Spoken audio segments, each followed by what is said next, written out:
예, 시작해 보겠습니다. 네. 네. 예, 오늘 행사는 에일리언 현상학 혹은 사물의 경험은 어떠한 것인가 의 한국어 출판을 기념하는 저자 이언 보고스의 전지구 인터넷 화상 강연입니다. 네, 안녕하세요. 저는 현재 동아대학교 젠더 팩트 연구소에서 전임연구원으로 재직 중인 권두현이라고 합니다. 예, 이 자리에 함께 해주고 계신 여러분들과 함께 이 사물의 경험은 어떠한 것인지에 대해서 이언 버고스트의 목소리를 좀 직접 들어보는 그런 귀한 경험을 할 수 있다는 사실이 제게는 좀 큰 영광으로 느껴지는 것 같습니다. 네, 오늘 이렇게 귀한 자리 마련해 주시고 또 이에 앞서서 귀한 저작 에일리언 현상학을 번역해서 소개해 주신 갈무리 출판사의 노고에 감사의 말씀을 전합니다. 그 본격적인 강연의 시작에 앞서서 몇 가지 공지를 먼저 좀 말씀드리겠습니다. 오늘 행사는 순서부터 좀 말씀드리려고 하는데요. 11시부터 11시 50분까지 이언 보고스트님과 제가 좀 사전에 준비한 그런 질문들을 토픽들을 중심으로 한 대담이 이어질 예정이고요. 11시 50분부터 약 12시까지 한 10분 정도 쉬는 시간을 가졌다가 12시부터 참여하고 계신 선생님들의 질의응답과 토론을 약 1시간 정도 가져갈 예정입니다. 지금 그 원활한 진행을 위해서 그 강연자, 사회자, 그리고 이제 통역자를 제외하고 입장하신 모든 분들은 일단은 음소거 상태입니다. 양해를 부탁드리겠습니다. 예, 그 오늘 말씀 들려주실 강연자 이안 보고스님을 좀 소개해 드리도록 하겠습니다. 뭐 사실 소개가 필요 없을 정도로 널리 알려져 있는 미국의 철학자 그리고 매체학자 그리고 또 비디오 게임의 설계자이시기도 합니다. 현재 세인트루이스 소재 워싱턴 대학교에서 영화 매체학과 학과장이자 컴퓨터공학과 교수로 재직 중이시고요. 예, 퍼스웨이시브 게임이라고 하는 게임 업체의 공동 창업자 이시기도 합니다. 2004년에 캘리포니아 대학에서 비교문학 박사학위를 취득하신 이후에 최근까지 조지아 공과대학교에서 게임 이론, 디지털 매체학 같은 것들을 좀 쭉 가르쳐 오고 계십니다. 비디오 게임의 삶을 검토함으로써 이 게임들이 어떻게 해서 놀이와 학습을 위한 어떤 툴이 되는지 이런 것들을 좀 고찰해 오신 것으로 알고 있습니다. 그래서 유닛 오퍼레이션 그리고 또 퍼스웨이시브 게임 그리고 플레이 애니띵 이런 저작들을 비롯해서요. 비디오 게임 그리고 매체학에 관한 그런 저작들로 우리에게도 널리 알려져 있고 국제적인 인정을 받고 있습니다. 아타리 2600게임 그 어슬로 이어는 2010년 인디케이트 페스티벌에서 이제 벵가드상 그리고 비루토상을 동시에 수상하는 그런 또 괄목할 만한 성과들을 거두시기도 했습니다. 그리고 또 갈무리 출판사에서도 쭉 번역이 되어 있는데요. 그레이엄 하먼이랄지 레비 브라이언트 그리고 또 티모시 모턴과 더불어서 이 트리플 O가 세 개 붙어 있죠. 그 객체지향 존재론이라고 하는 사변적 실제론의 한 분야에서 연구하는 그런 또 동시대의 포스트 휴머니즘 철학자 집단에 속하는 것으로도 선생님을 소개해 볼 수 있을 것 같습니다. 2012년에 이 객체들의 은밀한 삶을 특징 짓는 그 객체지향 존재론을 제시하는 이 에일리언 현상학을 이제 소개해 주셨고요. 이게 이제 갈무리에서 최근에 이제 번역되어서 출판이 됐습니다. 2013년부터 매체 디 애틀랜틱의 객원 편집인으로서 또 다양한 분야의 글들을 기고하고 계시고요. MIT 출판사의 플랫폼 스터디즈 총서 편집인과 블룸스버리 출판사의 오브젝트 레슨스 총서 편집인도 맡고 계시고요. 그러시면서 또 다양한 책들을 우리에게 소개해주고 계십니다. 오늘은 이제 에일리언 현상학에 대해서 이제 말씀을 주로 해주시게 될 텐데요. 여러분 아마 잘 알고 계시겠지만 인간 중심주의적인 철학적 사유 너머를 사변하고 있는 그런 저작이라고 할 수 있을 것 같습니다. 최근에 이제 환경 철학 그리고 또 포스트 휴먼 연구 같은 것들에 힘입어서 우리의 탐구 범위라고 하는 것이 인간뿐만이 아니라 생태계, 동물 또 AI를 포함할 정도로 굉장히 좀 광범위해졌다라고 할 수 있을 것 같은데요. 또 하지만 그러면서도 우리 우주 속에 그리고 또 심지어 우리 삶 속에 존재하는 어떤 다양한 형태의 사물들 본격적으로 이렇게 지금 지적 관심의 대상이 된 지는 그리 오래되지 않은 것 같습니다. 그래서 오늘 이언 보고스티님과 함께 이제 살펴보게 될 에일리언 현상학 혹은 사물의 경험은 어떠한 것인가 라고 한 책은 사물을 존재의 중심에 두는 그런 객체지향 존재론과 같은 지평 위에 있으면서도 조금 더 나아간 사유들을 좀 보여주고 계십니다. 그래서 이런 사물의 경험이라고 하는 것이 이제 인간이 직접적으로 상상하거나 파악할 수 없기 때문에 이제 오로지 비유에 기반을 둔 그런 사변적 사유를 통해서만 접근할 수 있다라고 이제 에일리언 현상에서 이야기하고 있는데요. 예, 그러면서 이제 존재 도학, 비유주의, 그리고 또 공작과 같은 구체적인 실천적 도구나 전략 같은 것들이 에일리언 현상학을 통해서 우리에게 좀 소개가 되고 있습니다. 오늘 이 시간에 마련된 화상 강연에서 그 도구와 전략을 바로 또 이언 보그스님의 목소리를 통해서 다시 한번 확인해 보실 수 있을 듯 합니다. 그러면 강연의 1부를 먼저 시작해 보도록 하겠습니다. 강연의 1부는 사전에 준비된 강연문을 뭐 읽고 듣는 그런 방식이 아니라요.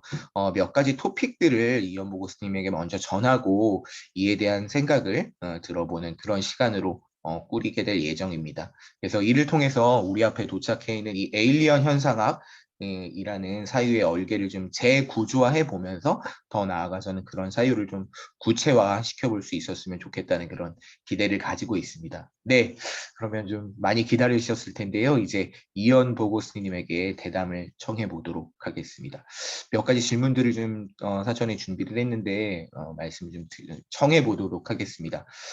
한국의 많은 독자들에게 이언 보고스는 비디오 게임의 비평가이면서 또 설계자로 알려져 있습니다. 이 한국의 독자들에게 좀 인사를 겸해서요. 예, 이 게임에 대한 이언 보고스의 관심이 사물의 형이상학 또는 또 에일리언 현상학으로 발전하게 된 어떤 계기나 과정 같은 것들을 좀 전반적으로 소개해 주실 수 있다면 좋을 것 같습니다. 그리고 또 이제 그 유닛 오퍼레이션이라고 하는 저작도 있는데요. 이게 그런 유닛 오퍼레이션에 대한 소개가 이루어져도 에일리언 현상학에 대한 이해를 좀 심화시킬 수 있을 것 같다라는 생각을 좀 해보게 됩니다. 그래서 이 유닛 오퍼레이션, 단위 조작이라고 하는 저작에서 에일리언 현상학이라고 하는 저작에 이르는 이런 어떤 알고리즘이라고 하는 것들은 어떻게 되는지, 그래서 이 단위 조작과 에일리언 현상학도 어떻게 보면 하나의 또 단위체, 이 에일리언 현상에서 주로 말씀하고 계신 개념인데요. 이런 단위체들의 일, 또 이런 단위체들의 관계부터 이야기를 한번 시작해 보면 어떨까라고 생각을 합니다. 네, 말씀 부탁드리겠습니다. Okay, could you please answer question 1? Okay, great. Just find my window here. Okay, can I first say I'm very pleased to be visiting with you tonight for me, and very grateful that you were here to visit with me. 네, 일단 오늘 여기 올 수 있게 돼서 저한테는 지금 저녁 시간인데요. 기쁘고 또 감사드린다는 말씀 먼저 드리고 싶습니다. Okay, I'm going to answer the question now. I'm often asked about this. How did you get from point A to point B in your work? And the answer, I think, is simpler than it might seem. 가끔 이 포인트 A 지점에서 B 지점까지 어떻게 가셨는지에 대한 질문을 받곤 하는데요. 사실 생각보다 답은 단순합니다. I was always interested in philosophy, and all of my books engage with philosophy in some way. And I was trained in philosophy as a student as well. 저는 항상 철학에 흥미를 가져왔었고요. 그리고 제가 쓴 모든 책들은 어떤 방식으로든 철학과 관련이 돼 있습니다. 그리고 학생 시절에도 그 철학을 공부하면서 훈련을 했습니다. And there was always something something strange, I suppose, about video games as a subject for scholarship and for philosophy. 그리고 언제나 비디오 게임을 학문의 대상이나 철학의 주제로 삼을 때 어떤 기이한 점이 있다는 것을 발견했습니다. So when I decided to write the alien phenomenology book, it actually came in a more natural way than it might seem from the outside. 그래서 이 에일리언 현상학을 쓰기로 했을 때 사실 밖에서 외부에서 보시는 것보다는 굉장히 자연스럽게 저한테 이렇게 쓰게 된 책이라고 할 수 있겠습니다. There's a bit of a funny story about this, actually. When Unit Operations was published, I got an email out of the blue one day from Graham Harman. 좀 재밌는 일화가 있는데요. 처음에 단위 조작이라는 책이 나왔을 때 제가 그레이엄 하머님으로부터 이메일을 한 통 받았습니다. Harman is, of course, one of the influences on me philosophically, and whose work on object-oriented philosophy had recently been published, was not yet well known around the world like it is today. 그 당시에는 물론 저한테는 굉장히 철학적 영향을 많이 준 철학자고 객체지향 존재론에 대한 책이 막 나왔을 때였지만은 아직 오늘날처럼 전 세계적으로 알려진 인물은 아니었던 상태였습니다. And I had cited Harman's first book called Tool Being in Unit Operations, and that was somewhat early for that book to receive attention.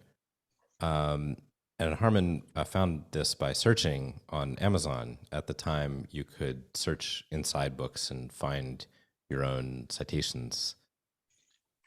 그래서 하먼의 첫 책이었던 도구 존재를 제가 제 책 단위 조작에서 인용을 했는데요.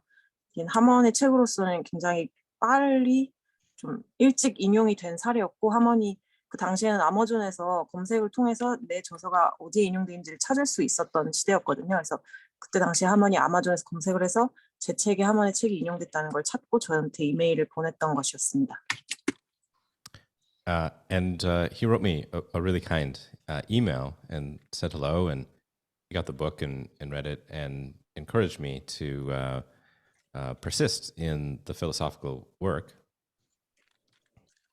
그래서 하먼님이 저한테 굉장히 친절한 이메일을 보내와서 인사를 하면서 제 책을 읽었다고 하고 또 계속 철학적 작업을 계속할 것을 이렇게 권유했었습니다. And a few years later, I was a judge at a contest for video games in Cairo, and met Harman for the first time in person, and we hit it off a bit and developed a friendship. 수년이 지나서 제가 카이로에서 어떤 비디오 게임 대회에 나가서 심사를 받은 일이 있었는데 그때 하먼을 처음 만났고 오프라인에서 만났고 좀 이렇게 코드가 맞아서 친해지게 됐습니다. So I had been thinking about video games and thinking about philosophy, and then began thinking about object-oriented philosophy quite a bit all around the time that these early books were published and being read. And so eventually it just felt natural to pursue something that was more philosophical and influenced by object-oriented philosophy. 그래서 비디오 게임에 대해서도 또 철학과 비디오 게임에 대해서 생각을 하던 시절이었고 또 객체지향 철학에 대해서도 생각을 하면서 이 객체지향 철학 분야의 초기 저작들이 출판되고 읽히게 하는 그 시대였고요. 그러면서 제가 자연스럽게 이런 객체지향 철학의 주제에 대한 또 객체에 대한 저수를 추구하게 되었던 것 같습니다. And I had tried out some of that work in one of the Digital Games Research Association conferences. I think it might have been in 2009. And some of the early pages of Alien Phenomenology, there are some video game examples that show that sort of testing that I was doing with the material in game studies. 그래서 제가 2009년쯤이었던 것 같은데요. 그 제 디지털 게임 연구 협회 중 하나에서 이 철학적 비디오 게임에 대한 철학적 연구 시도를 발표를 한 적이 있었고 그 초고가 그때 당시 제가 알고 있던 게임 이론을 활용한 그 초고를 거기에서 연습을 했었습니다. So I suppose in some ways I had internalized the interest I had in philosophy and then in object-oriented philosophy and in games. And they stirred around in my brain for several years before making their way back out again in the form of this book. 그래서 어떤 면에서는 제가 게임과 철학과 또 객체지향 철학에 대해 갖고 있던 관심들을 내면에서 제 뇌 안에서 막 돌아다니다가 그게 에일리언 현상학이라고 하는 책의 형태로 외화된 게 아닌가 싶습니다. So I don't know if that's a satisfying answer, but it is the accurate explanation of how I got from the video game work to the philosophical work. And I think it represents the way a lot of work kind of takes place as a bit of a random walk through the course of one's influences. 그래서 만족스러운 답이 될지 모르겠지만 제가 단위 조작이나 비디오 게임에 대한 연구에서 철학 작업으로 가게 된 경위에 대한 정확한 설명이 방금 드린 설명이라고 할 수 있고요. 그 많은 작업들이 이렇게 보면 우연한 또 무작위적인 그런 경로를 따라서 이루어지는 것 같습니다. 네, 말씀 감사합니다. 그 이제 본격적으로 에일리언 현상학이라고 하는 책의 그 챕터별로 좀 질문들을 드리면 지금 이제 전반적으로 소개해 주신 이 단위 조작에서 에일리언 현상학으로 넘어오는 이 흐름들이 저희에게도 조금 더 잘 이해가 되지 않을까라는 생각이 듭니다. 예, 그래서 이제 에일리언 현상학 책을 좀 읽어보신 선생님들께서는 그 1장부터 5장까지의 좀 흐름들을 같이 염두에 두시면서 이 대담을 좀 경청해 주셔도 좋을 것 같은데요. 먼저 1장에 관한 좀 질문을 드려보고 싶습니다. 1장은 에일리언 현상학이라고 하는 제목을 달고 있고요. 이 책의 제목과 이제 같은 제목이기도 합니다. 여기에 이제 에일리언 현상학이라고 하는 책을 관통하는 그런 핵심적인 문제 제기가 담겨 있습니다. 그러니까 범경험적 그물망의 세계에서 사물들은 어떻게 경험하는가라고 하는 그런 질문입니다. 저는 여기서 이제 그 범경험적이라고 하는 표현에 좀 주목할 수 있었는데요. 이 책에서 이제 가장 강조되고 있는 사실이기도 합니다만 도처에 존재하는 사물들은 서로에게 동등한 에일리언인가? 이런 질문을 한번 좀 드려보고 싶었습니다. 바꿔 말하면 이 사물들, 도처에 존재하는 사물들 사이에 위계라고 하는 것들은 없는지, 위계가 없다라고 한다면 어떤 이유에서 그렇게 파악하고 있는 것인지 한번 좀 여쭙고 이야기를 또 이어가 보고자 합니다. 네. Okay. So there's a tradition in philosophy, a way of thinking that's known as panpsychism, and the idea in panpsychism is that a mind or something mind-like is a feature of everything. It is ubiquitous. 어떤 철학에서의 사고 방식의 전통이 하나 있는데요. 범심론이라는 전통이고요. 그것은 모든 것이 마음을 갖고 있다. 그러니까 마음이라는 거는 보편적인 것이다. 이렇게 생각하는 전통이 있습니다. And this idea, it fell out of favor, really, but it bothered me as a way of understanding how things of any kind would encounter one another in the world, because panpsychism assumes that all matter has a consciousness. 지금은 좀 인기가 떨어진 생각이지만요. 저를 좀 불편하게 했습니다. 이런 범심론이라는 생각들이요. 우리가 마주치는 많은 것들이 마음을 가진다라고 하는 그런 의식을 가진다고 하는 범심론의 생각이 저를 불편하게 했습니다.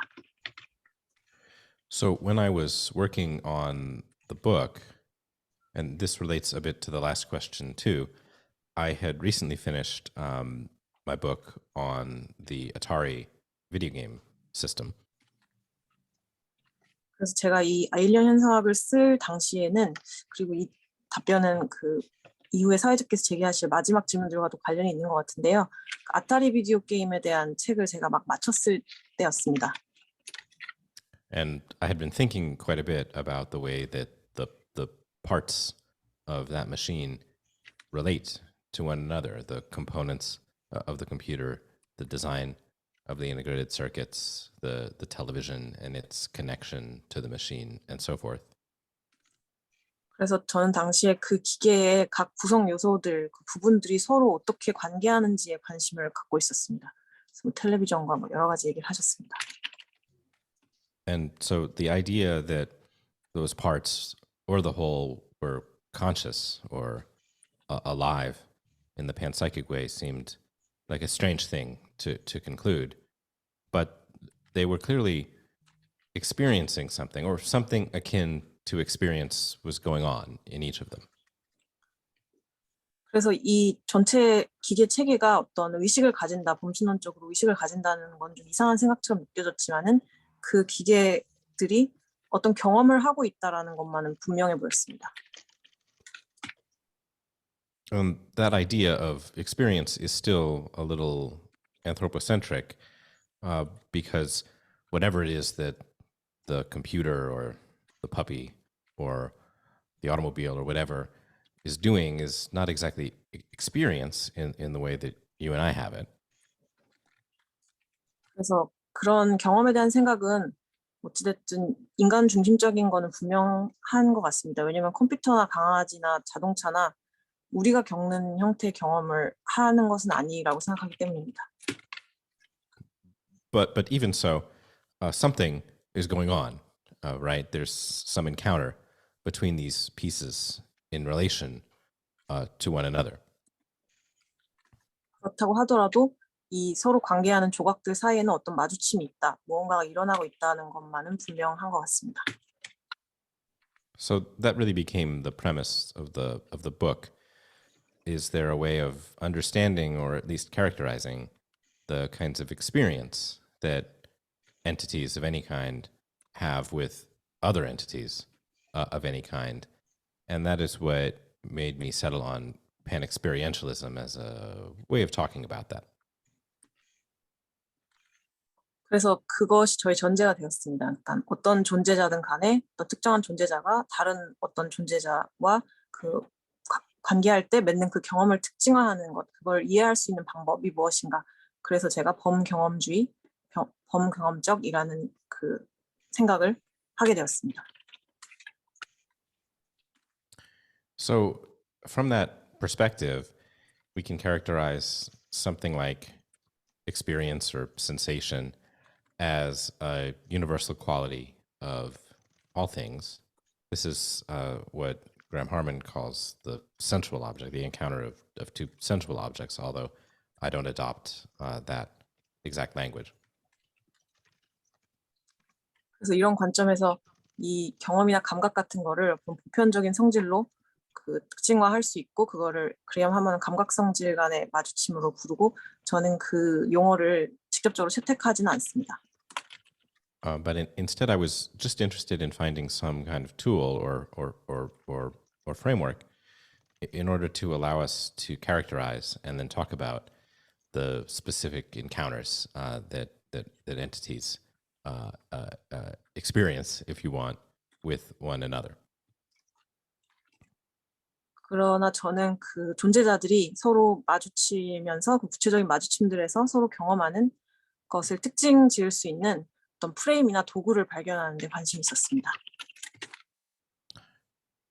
So from there, we can look at any object, anything, in its encounter with any other, and ask the question: well, what is the thing that's akin to experience, or that we might characterize as experience, as they interact with one another?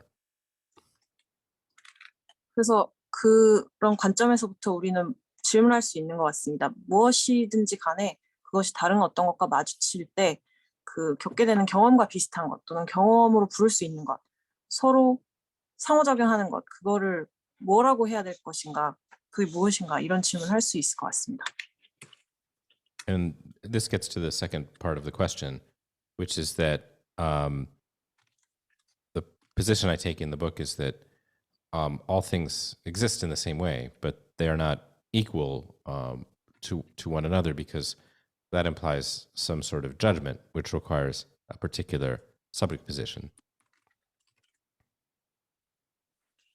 그래서 이거는 저 두 번째 질문의 두 번째 부분으로 이어지는데, 그 책에서 제가 택한 입장이 그 모든 사물은 동등한 방식으로 존재하지만은 평등하진 않다. Can you repeat the part you said after you said that everything is not equal? I think I said that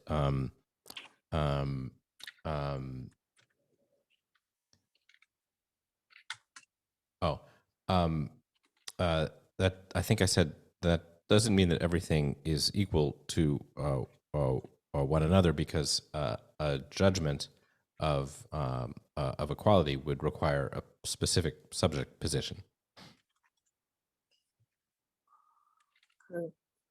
그러니까는 서로 동일하지 않다. 동등한 방식으로 존재하지만 서로 평등하거나 동일하진 않다. 이퀄하지 않다라고 말씀하셨는데요. 왜냐하면은 그 성질에 대한 판단은 어떤 주체의 그 포지션을 전제로 하기 때문에 그 서로 그러니까 평등하진 않다, 동일하진 않다 이렇게 생각한다고 하셨습니다. So the things that I might find most interesting or important politically or socially or personally might be unique to me or unique culturally, and that's fine. 그러니까 제가 가장 흥미롭다고, 그러니까 정치적, 사회적, 개인적으로 흥미롭게 느끼는 그런 주제들은 저한테만 특유하게 또는 문화적 어떤 특정한 문화 속에서만 그렇게 느껴질 수 있는 것입니다. But those human concerns can sometimes make it difficult to ask the philosophical question that I was interested in the book, which is, what is it like to experience something from the position of an object? 그러나 이런 인간 관심사들은 철학적 질문을 좀 어렵게 하는 것 같습니다. 제가 그 책에서 질문을 했던, 그러니까 어떤 것을 사물의 입장에서 경험한다는 건 어떤 것인가, 사물임이란 어떤 것인가, 그런 질문을 좀 어렵게 만드는 것 같습니다. Okay.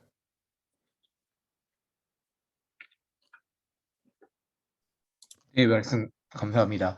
그러니까 사물의 경험은 곧 그 존재하는 다른 사물들 간의 관계 또는 마주침 또는 뭐 인터랙션, 상호작용 이런 것들과 좀 분리 불가능한 것이 아닌가라는 생각을 이 답변을 통해서 좀 하게 되는 것 같습니다. 그러면서도 또 이런 그 마주침에 동등한 조건들이 있다라고 하더라도 마주침이 불러일으키는 어떤 효과들의 어떤 상이함 같은 것들을 좀 고려하게 되고, 그런 상이함에 우리가 이제 쉽게 다가설 수 없기 때문에 사변이 필요하구나, 이런 생각을 좀 하게 되는 것 같습니다.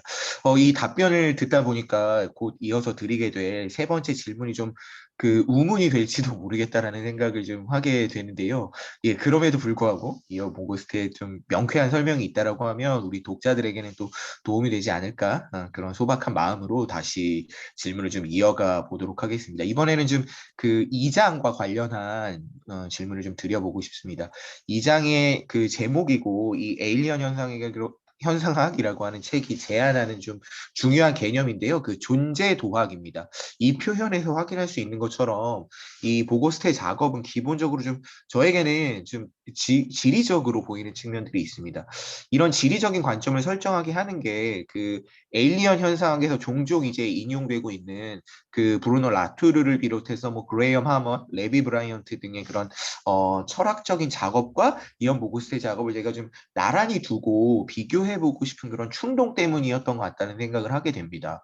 그랬을 때 이 에일리언 현상학은 뭐 네트워크랄지 아상블라주 또는 뭐 어셈블리지의 개념을 통해서 이 존재들의 관계도를 다뤄왔던 그런 여타의 다른 이론들과 좀 변별되면서 존재의 그 분해도를 선명하게 좀 더 이론화하고 있다라고 저에게는 좀 느껴졌습니다. 근데 이 분해도와 관계도가 조금 다른 차원에 있는 것 같다라는 생각을 했습니다. 그러니까 그 관계도라고 하는 것이 사물 또는 객체에 대한 어떤 외부적인 외재적인 접근이라고 한다면, 분해도라고 하는 것은 사물 또는 이제 그 에일리언 현상에서는 단위체라고 표현하고 계신데요. 사물 또는 단위체에 대한 어떤 내재적인 접근이라는 생각을 좀 하게 되는 것 같습니다. 그래서 이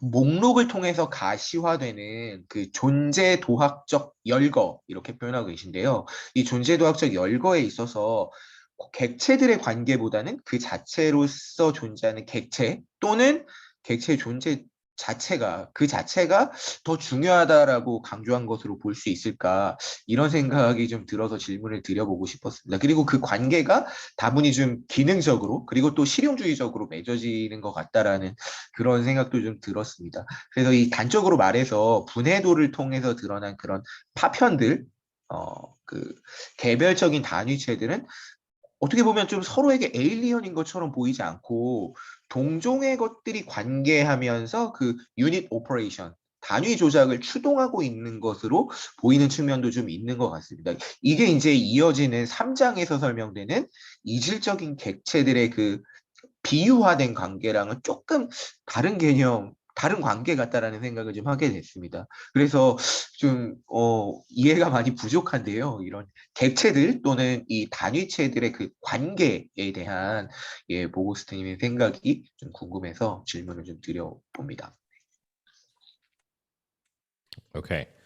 Um, the interest I had in using these lists or the exploded view idea or the litanies was to try to remind us that the things that we encounter, they seem tidier and more interconnected than they really are. 네, 제가 목록이나 분해도라는 생각을 이제 활용한 이유는 우리가 마주치는 사물들이 사실 실제로 그들이 그러한 것보다 훨씬 더 깔끔하게 보이고 또 상호 연결된 것처럼 보인다라는 것을 강조하기 위해서였습니다. 상기하기 위해서였습니다.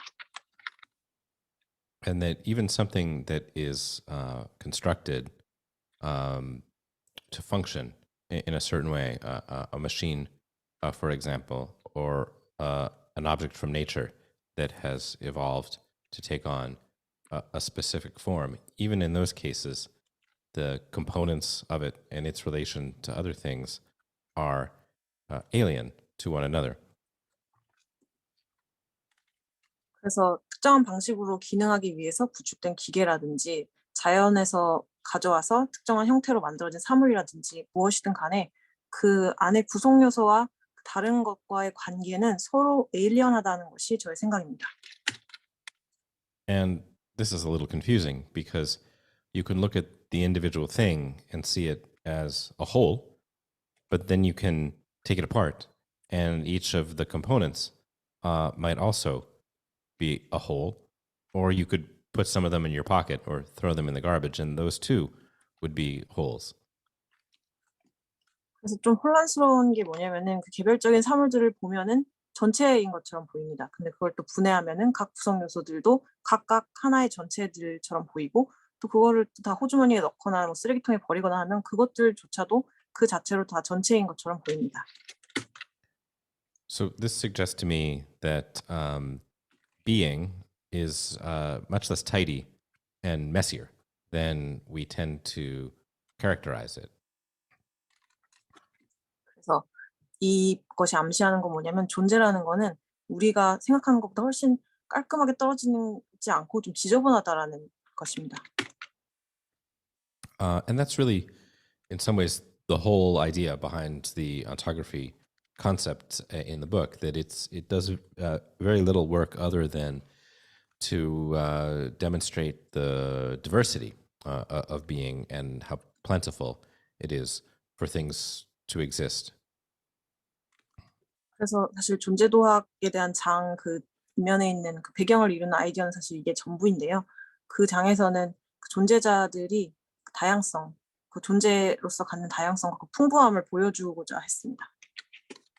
This is, I think, a slightly different idea than has become commonplace in Western philosophy, where we tend to have adopted positions that like to think that everything is connected. 그래서 이거는 서구 철학에서 좀 흔해진 경향인 모든 것이 연결되어 있다. 라는 그런 입장을 서구 철학이 자주 채택하곤 하는데 그런 입장과는 좀 다른 입장이라고 생각합니다.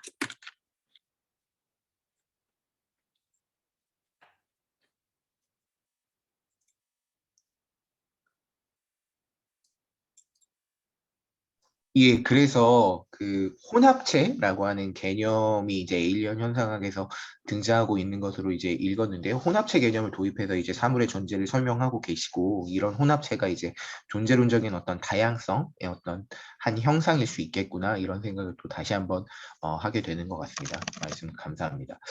이번에는 2장에 이어서 이제 3장, 비유주의에 다루고 있는 그 3장에 대한 질문을 좀 드려보고 싶습니다. 비유라고 하는 게 이제 기본적으로 동일성과 이질성을 좀 동시에 상상하게 하는 방법이라고 생각을 합니다. 그래서 비유라고 하는 것이 사변과는 조금 다른 메커니즘을 작동시키는 것 같다라는 좀 엉뚱한 생각도 해보게 되었습니다. 그래서 이 이질적인 객체들의 서로에 대한 지각을 파악하는 그런 방식으로 이 비유라고 하는 것이 이제 방법론적으로 도입이 되었을 때 그것이 객체들의 이질성보다는 오히려 좀 동일성을 부각시키면서 객체들 고유의 경험을 주관적으로 또는 인간 중심주의적으로 환영할 우려가 있지는 않은가 이런 생각이 들었습니다. 아마도 제 이해가 부족하기 때문에 드리는 이런 질문이기는 한데요. 질문일 것 같은데요.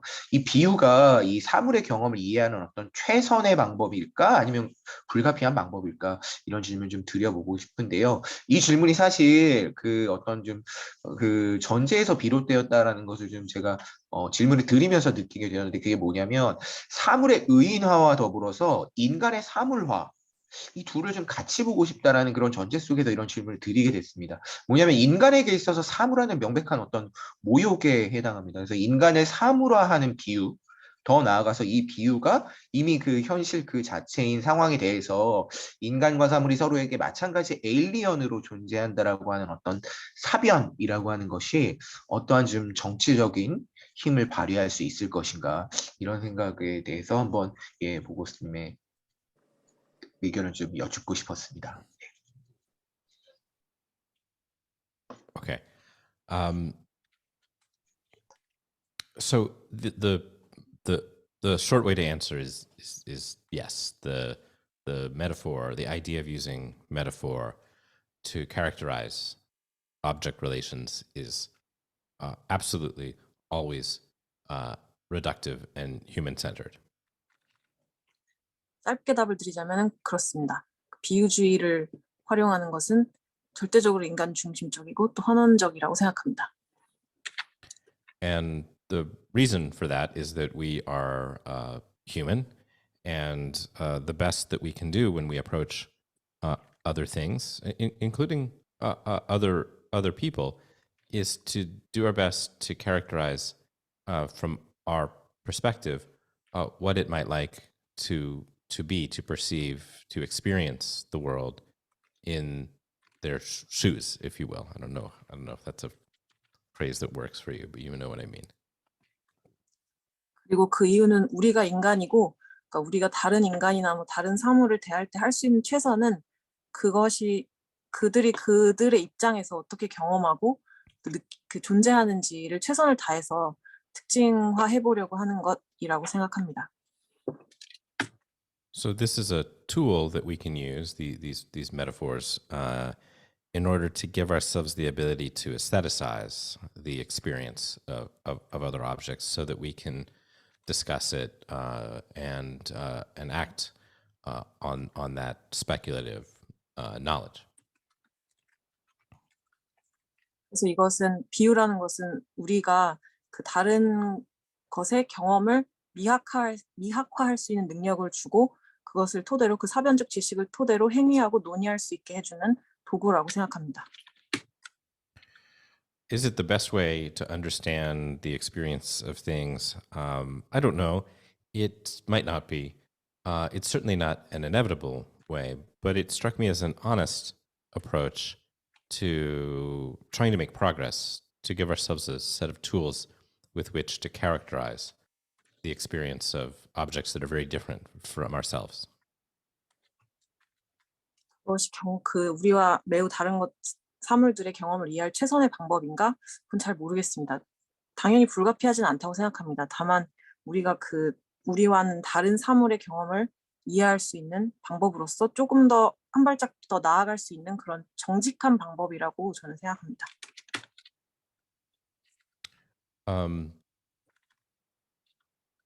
As far as the power, the political power of philosophical speculation goes, there is certainly the possibility of applying this rationale to objects that are human or human societal. 그리고 그 철학적 사변의 정치적 힘에 대해서는 이런 방식들을 인간이나 인간 사회에 적용할 가능성은 언제나 있다고 생각합니다.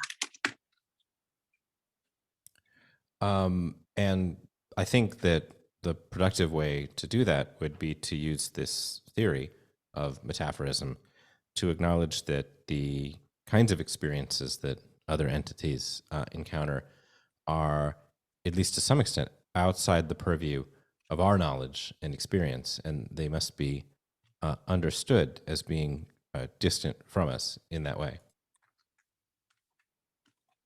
그리고 이 비유주의를 활용할 수 있는 생산적인 방법은 그런 인간이나 인간 사회적인 부문에 활용을 한다면은 다른 존재자들이 하는 경험은 어느 정도는 우리 지식의 범위를 벗어나고 우리 지식으로부터 거리가 있는 것이다라는 점을 인정하는 거라고 생각합니다. There has been over the years some complaints, I suppose, about object-oriented philosophy, that it's a apolitical way of looking at the world. And I'm not going to say too much in response to that now, but I do think that the exercise of trying to understand how other entities experience things, it kind of works the muscle of empathy with other entities in general. Sorry, can you repeat part about muscles? Yeah, no problem. The exercises the muscle of understanding how entities experience the world in general. 그리고 수년간 객체지향 철학에 대해서 불만이 제기됐던 걸로 알고 있습니다. 그것이 무정치적이다, apolitical하다는 점에 대해서요. 그러나 이 철학은 우리가 다른 존재자들을 이해하는 방식으로 그 근육을 훈련시킨다라고 생각합니다. 다른 존재자를 이해하는 근육을 연습시켜준다고 생각합니다. Okay. 네, 말씀 감사합니다. 그러니까 어떤 배타적인 휴머니즘, 의 어떤 인간 중심주의적인 그런 관계가 아니라 그동안 좀 쭉 소외되어 왔던 에일리언들의 관계망을 통해서 그 관계적 존재론을 좀 새롭게 구상하는 그런 프로젝트도 비로소 가능해지지 않을까, 이런 생각을 답변을 통해서 좀 해보게 되었던 것 같습니다. 그래서 에일리언 현상학이라고 하는 그런 압축적인 존재에 그런 힘이 좀 압축되어 있다라는 그런 생각도 좀 해보게 되는 것 같습니다. 이번에는 이어서 이제 4장에 대한 질문을 좀 드려보고 싶은데요. 4장의 제목은 이제 공작, 카펜트리로 이렇게 달려 있습니다. 이 표현이 이제 조작 같은 이 에일리언 현상학의 또 다른 그런 주요 표현들과 함께 단위체들의 일하는 상태를 뚜렷하게 좀 환기하는 것 같습니다. 그래서 궁극적으로 에일리언 현상학이라고 하는 이 저작을 철학이라는 이름의 일을 하는 그런 인공물로서 또 위치시키고 있는 것 같기도 합니다. 그런데 이 사물의 경험을 일이 아니라 놀이의 관점에서 접근해 볼 수는 없을까, 이런 좀 또 역시 엉뚱한 생각이 들었는데요. 이 보고스트가 아무래도 또 일에 대한 관심 못지않게 놀이에 대한 관심이 크다라고 이해하고 있기 때문에 이런 질문을 좀 드려보게 됐습니다. 그래서 조작 또는 이 공작과 이 놀이는 어떤 관계가 없을까? 이런 질문이고요. 아마도 일과 놀이가 이렇게 단순히 이분법적인 대립 관계 같은 것들은 아닐 것 같습니다. 그래서 예컨대 이제 플레이어가 유희하듯이 게임도 인공물로서 공작되기에 앞서서 어떻게 유희하는 상태로 있지 않을까, 유희의 관점에서 또 그들의 경험을 이해해 볼 수는 없을까, 이런 질문을 한번 좀 드려보고 싶었습니다. 네. This is such an interesting question. I think the relationship between play and creativity and the practice I described as carpentry in the book is quite strong. 네, 너무 흥미로운 질문입니다. 그 창조성, 놀이의 창조성과 제가 이 책에서 공작이라는 실천으로 설명하고 있는 것과의 관계는 사실 강력한 관계라고 생각합니다. And that's because the work involved in trying to kind of make something that does the alien phenomenological work, that does carpentry. I'm sorry. Let me just start this again. I'm going to start this response over. And that's because the process of constructing something that does metaphorism or ontography or the other concepts I present in the book asks you to be not just creative, but experimental. How is it possible to characterize this other thing's experience in a material way? 제가 책에서 설명한 비유주의나 존재도학을 하는 뭔가를 구축한다는 것은 창의적일 뿐만 아니라 실험적인 작업이기 때문에 그런데요. 그러니까 다른 것의 경험을 그 물질적으로 구현해낸다는 것, 이것이 창의적일 뿐만 아니라 실험적일 것을 요구하기 때문입니다. And so the relationship between work and play in this case is, I think, I mean, that's a very strong interest to me elsewhere, but it's more a matter of construction or craft work, I think, than work as in productivity. 그래서 제가 작업과 놀이의 관계에 대해서는 이렇게 관심을 많이 갖고 있는 주제인데요. 그것은 생산성의 문제이기보다는 건축이나 공예의 문제라고 생각합니다. So I've written about this elsewhere too, and the idea that play involves work, involves working something. I don't know if you have this same form of language in Korean that we do in English, but when we talk about a carpenter working wood, for example, and that's the way that they construct an object out of raw materials. 그래서 이 놀이에는 항상 작업이 관여돼 있다, 일이 관여돼 있다라는 그런 언어 표현이 한국에도 있는지 모르겠지만 영어에서는 목수가 나무를 일을 한다, 나무를 작업한다, 그렇게 표현을 합니다. 그래서 천연 재료를 어떤 사물로 만들어낼 때 그렇게 표현을 합니다. So I think that idea of looking carefully at the materials that we find that present themselves to us and figuring out what is possible with them, that is one way of understanding play to me. 그래서 이런 생각, 어떤 원료를 가지고 그것을 가지고 뭘 할 수 있는지, 그 가능성이 뭔지를 살펴보는 것이, 신중하게 살펴보는 것이 놀이를 이해하는 한 방식이라고 저는 이해하고 있습니다. Yeah, maybe we'll stop there. 네, 말씀 감사합니다. 그러니까 물질적인 구현은 창의적이고 또 실험적일 수 있다라는 그 말씀이 좀 인상적으로 다가왔고요. 최근에 이제 개인적인 관심사는 어떤 그 크래프트라고 하는 것들이 제게는 좀 있는데 이언 보고스님의 말씀 통해서 이제 어떻게 보면 인간이 사물을 어떻게 크래프팅 한다라기보다도 반대로 사물이 인간의 경험을 창조할 수도 있겠구나, 그런 또 관계들도 같이 좀 생각해 볼 수 있었던 그런 답변이었던 것 같습니다. 예, 말씀 감사드리고요. 그 5장으로 이어가서 좀 질문을 또 드려보고 싶습니다. 5장은 이제 놀라움에 관해서 다루고 있습니다. 그래서 이제 보고스는 이 놀라움이라고 하는 태도로부터 우리가 마침내 사물 그 자체로서 존중하는 법을 배울 수 있다라는 그런 결론을 내리고 있는 것으로 좀 독해가 됩니다. 이런 순간에 이제 이 타이니 온톨로지, 압축적 존재론과 함께 이제 이 객체지향 존재론은 뭔가 좀 심화된 버전의 생태학 또는 뭔가 광범위한 형태의 윤리학에 근접하는 것처럼 또 느껴지기도 합니다. 그래서 이 에일리언 현상학을 비롯해서 객체지향 존재론, 이 종종 이제 윤리적인 태도를 취하면서 주체를 중심에 두고 있는 칸트식의 철학과는 조금 다른 지향들을 드러내는 것 같은데 그렇다면 우리가 왜 그리고 또 어떤 목적으로 이런 좀 윤리적인 확장 프로젝트에 착수해야 하는지 이런 것들을 조금 더 좀 명확하게 설명해 주시면 독자들에게 많은 좀 도움이 될 수 있을 것 같습니다. 네. Okay. Um, um, with respect to ethics, the I want to say something about what I explore in this book, and then where I've taken it in more recent work. 윤리에 관해서는 그 에일리언 현상학이란 책에서 그 전개한 내용과 그리고 최근에 그것을 어떻게 더 발전시키고 있는지를 말씀드리고 싶습니다. With respect to the ethics of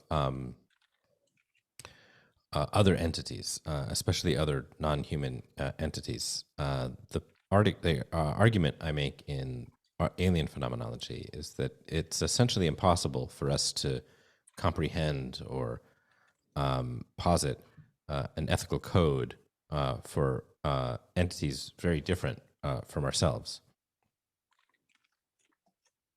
다른 존재자들, 특히 비인간 존재자들의 윤리에 관해서는 그것을 이해하거나 어떤 그것에 관한 윤리적인 코드, 규범을 정초하는 것이 불가능하다는 것이 제가 에일리언 현상학에서 했던 주장이었습니다. And that's because we can't possibly simply observe something else and based on what it does or what it appears to do, conclude that it or its kindred would consider those actions ethical. 그리고 왜냐하면은 우리가 다른 거를 관찰하고 또 그게 뭘 하는지 뭘 하는 것처럼 보이는지만을 보고 그 유사한 것들이 윤리적일 거라고 판단하는 건 이런 것이다라고 결론을 내릴 수는 없기 때문입니다. And if you think about it, if someone did that for us humans, they would be quite disappointed, or at least they would be wrong, because the things that we ought to do are very often not the things that we actually do. 왜냐하면 우리가 인간에 대해서 뭔가 다른 존재자가 그런 일을 했다고 생각을 해본다면 그건 실망스럽거나 또는 틀릴 경우가 많을 것입니다. 그러니까 그 사람들이 보기에 우리가 해야만 한다고 생각하는 것과 우리가 실제로 행동하는 것이 다른 경우도 너무 많습니다. So instead of trying to solve that puzzle, in the book, I simply say, like, it's not really possible. The best we can do is sort of speculate about how the experience of objects that we observe might suggest that we might cast onto them sort of speculative understandings of their habits and patterns and predilections. Sorry, can you repeat the last Yeah, part? yeah. So I'll just repeat the whole thing, maybe in slightly different phrasing. So the conclusion I come to in this book is that it's essentially impossible to perform something like an alien ethics. 에일리언 현상학에서 내렸던 저의 결론은 그 퍼즐을 해결하는 것은 불가능하다. 그러니까 에일리언 윤리학은 불가능하다라는 것이었습니다. And to attempt to do that would merely be a restatement of our own human ethical positions or some version thereof. 그래서 그런 걸 시도한다면 그것은 그저 인간 윤리를 재천명하는 것이나 또 반복하는 것에 불과할 것이라는 것이 제 결론이었습니다. But that doesn't mean there aren't ethical lessons to learn from this practice. And one of them, the idea of wonder that's the subject of this last chapter, is meant to invite us to just be attentive, to be as attentive as we can to as many things as possible. 그렇지만 여기 이런 실천에서 윤리적인 교훈이 없다는 걸 의미하지는 않습니다. 그래서 제가 한 가지 얘기하고자 했던 거는 그 놀라움이란 장에서 얘기하고자 했던 거는 최대한 많은 것들에 주의를 기울이는 것, 그런 실천에 초대하는 것이 그 장의 목표 중 하나였습니다. And by opening that relationship as widely as we can, by being as curious and interested in as many things as possible, then it allows us to be more deeply attentive, and by that, and therefore, um, um, well, maybe I'll just stop there. More deeply attentive.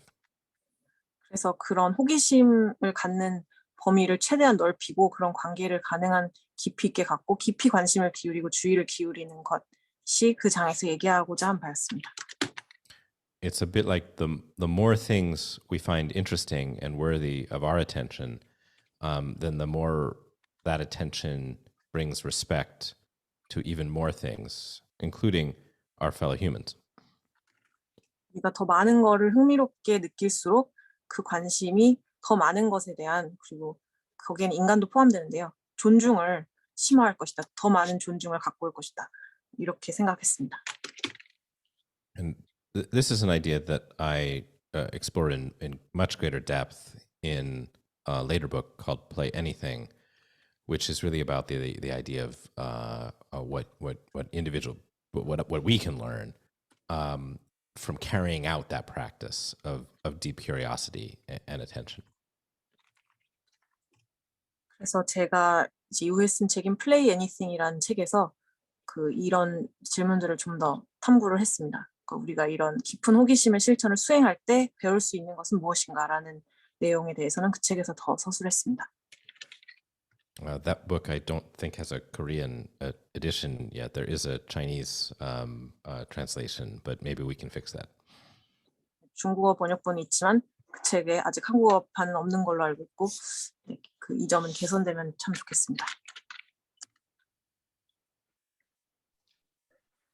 예, Play Anything도 한국어 독자들에게 좀 널리 소개돼서 읽힐 수 있는 기회가 마련되면 좋겠다라는 생각을 하게 됩니다. 그러니까 호기심 또 주의를 기울인다라고 하는 것들의 어떤 중요성에 대해서 말씀을 해주셨는데 최근에 이제 개인적으로 읽었던 어떤 저작 중에 세계 끝에 버섯 애나칭의 저작인데 거기서도 이제 Art of Noticing 해가지고 알아차림의 어떤 기회라고 해야 될까요? 그런 것들을 굉장히 강조하고 있는데 그런 사유들하고 사실 지금 이현 보고스님이 말씀해 주신 어떤 사물들의 호기심을 갖고 주의를 기울인다라고 하는 것 이런 태도가 굉장히 좀 다르지 않다라는 생각들을 하고 그런 점에서 사실 이제 흔히들 하는 비판 객체지향 존재는 오오오라고 하는 것들이 이제 에이폴리티컬하다라고 하는데 그렇지만은 않겠구나라는 생각들도 좀 하게 됩니다.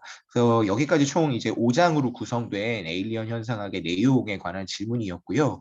마지막으로 에일리언 현상학이 다른 저작들과 이 보고스님의 표현을 빌리자면 이제 어깨를 비비는 상태에 있다라고 하는 그런 전제를 두고 질문을 드려보기로 하겠습니다. 이 보고스님의 책 제목 에일리언 현상학을 의미론적인 단위로 분해해 보면 결국에는 에일리언과 현상학으로 이제 구분이 되는데요. 흥미롭게도 이제 사라 아메드가 자기의 철학을 전개하는 과정에서 이 에일리언도 그렇고 현상학도 그렇고 중요하게 활용한 용어들입니다. 그래서 이 사라 아메드는 에일리언 어펙트에 대해서 말한 적이 있고 또 퀴어 현상학이라고 하는 또 다른 저작도 선보인 바가 있습니다. 이런 것들을 좀 염두에 두었을 때 이 보고스트의 현상학적 공작 또는 공작물을 뭔가 좀 퀴어 현상학이랄지 아니면 페미니즘적 사변 철학의 흐름과 뭔가 좀 비교해보고 싶은 그런 또 충동도 느끼게 되는 것 같습니다. 결론적으로 좀 이 에일리언 현상학이라고 하는 것을 더 광범위한 어떤 현상학의 단위체로 볼 수 있을까 이런 질문을 통해서 좀 의견을 여쭙고 싶습니다. Yeah, great. Appreciate this question. I certainly think that there are some resonances between this book and my work and the work of speculative feminist philosophy and Sarah Ahmed in particular. 질문 감사합니다. 네, 물론 사변적 페미니스트 사라 아메드의 작업과 저의 책에 공명한 부분들이 있다고 저도 생각합니다. And I think the idea of alienation, of distance, and of a kind of impassable understanding is shared between a great many theorists on many subjects, including those of human social and political encounters.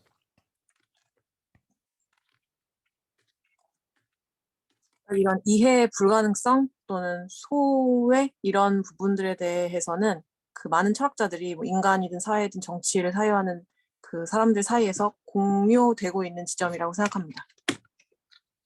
So I think one of the most interesting commonalities or resonances between this work is the idea that it's not just objects, ordinary things, toasters or automobiles or whatever, that are alien from us or from one another, but also ourselves, our individual selves and our social selves.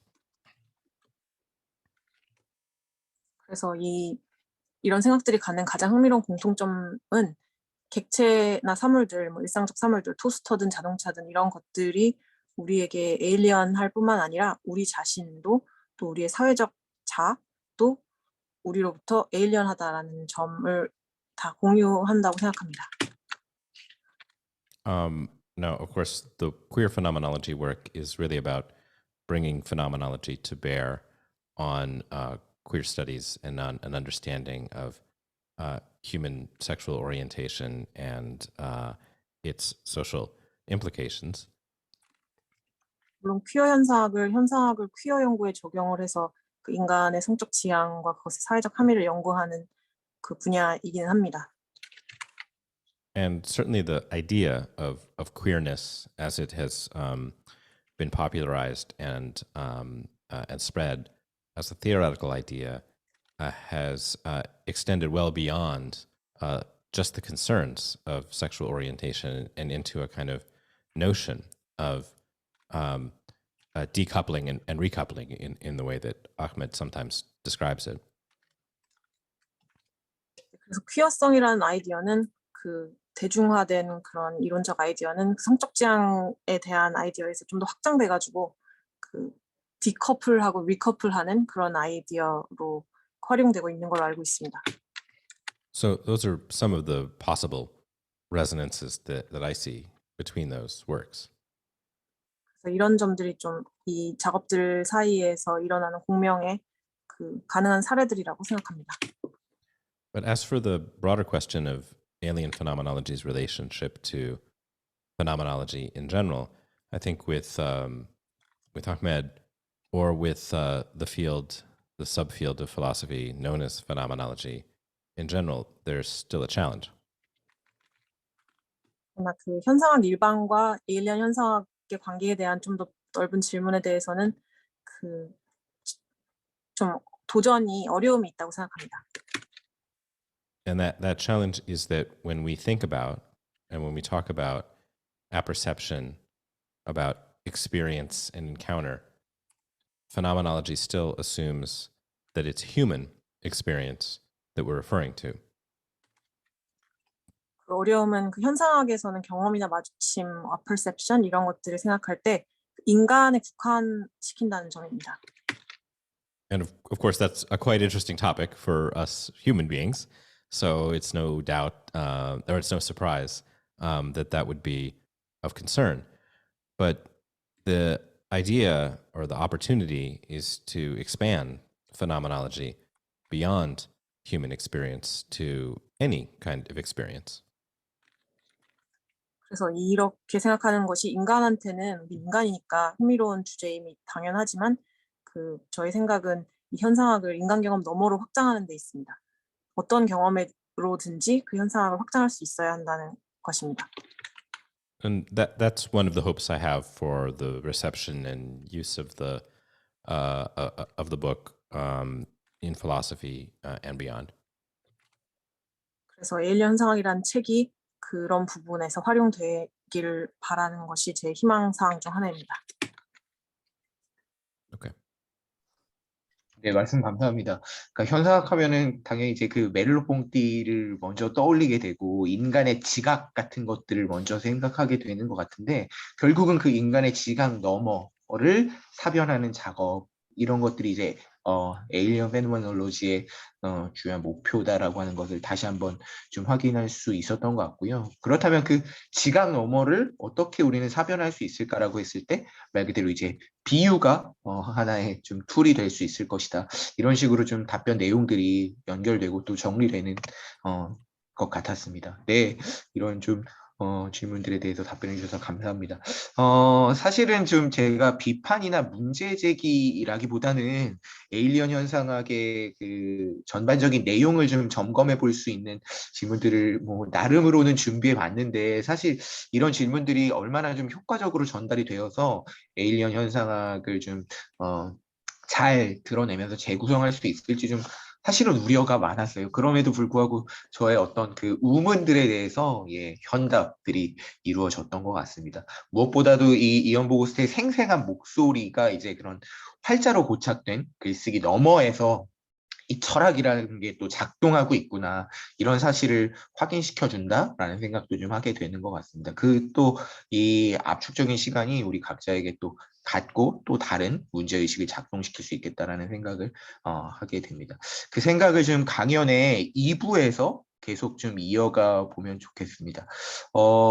예, 1시간 정도 이현보 교수님께서 좀 길게 답변을 해주셨는데요. 잠깐 좀 10분 정도 쉬는 시간을 가지고 지금 12시 6분인데요. 12시 한 16분경에 2부 순서 다시 재개하도록 하겠습니다. 일단 더 이어지겠습니다만 귀한 말씀 들려주신 보고수님께 다시 한번 감사드립니다. 네.